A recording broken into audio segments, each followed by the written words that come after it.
Hi friends, 5 టెస్టుల Anderson Sachin ట్రోఫీలో భాగంగా భారత్ ఇంగ్లాండ్ మధ్య జరుగుతున్న రెండో టెస్టులో ఆసక్తికరమైన ఘటన చోటు చేసుకుంది.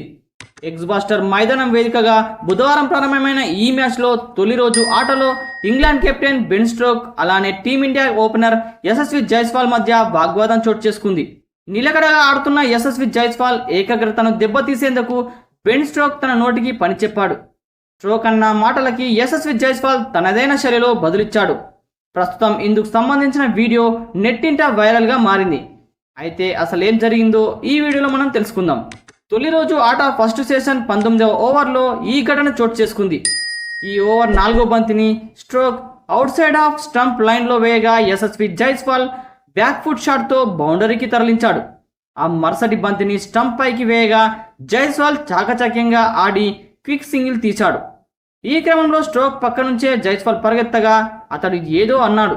దాంతో జైస్వాల్ నా మాటలు వినాలని నీకు లేదు, కమాన్ అని బదులిచ్చాడు. ఆ వెంటనే స్ట్రోక్ అసలు నువ్వు ఏం వద్దంటున్నావు అని ప్రశ్నించాడు.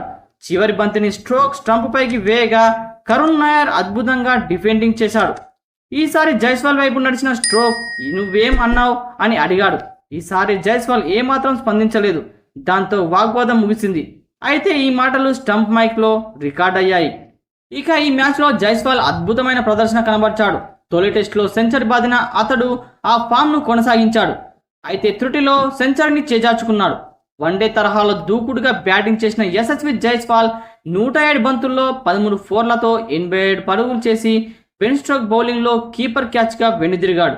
ఇక కేఎల్ రాహుల్ 2 పరుగులు చేసి విఫలమవగా కరుణ్ నాయర్తో కలిసి జైస్వాల్ దూకుడుగా ఆడాడు. 59 బంతుల్లో హాఫ్ సెంచరీ పూర్తి చేసుకున్న అతడు కరుణ్ నాయర్తో కలిసి రెండో వికెట్కు 80 పరుగులు జోడించాడు. ఇక శుభమ్ గిల్తో కలిసి మూడో వికెట్కు 66 పరుగుల భాగస్వామ్యం కూడా అందించాడు. దాంతో టీమిండియా 3 వికెట్లు కోల్పోయి 182 స్కోర్తో రెండో సెషన్ను ముగించింది. ఇక క్రీజ్లో రిషబ్ పంత్తో పాటు శుభమ్ గిల్ కూడా ఉన్నాడు. ఫ్రెండ్స్, ఈ విషయంపై మీరేమనుకుంటున్నారో కామెంట్ బాక్స్లో కామెంట్ చేయండి.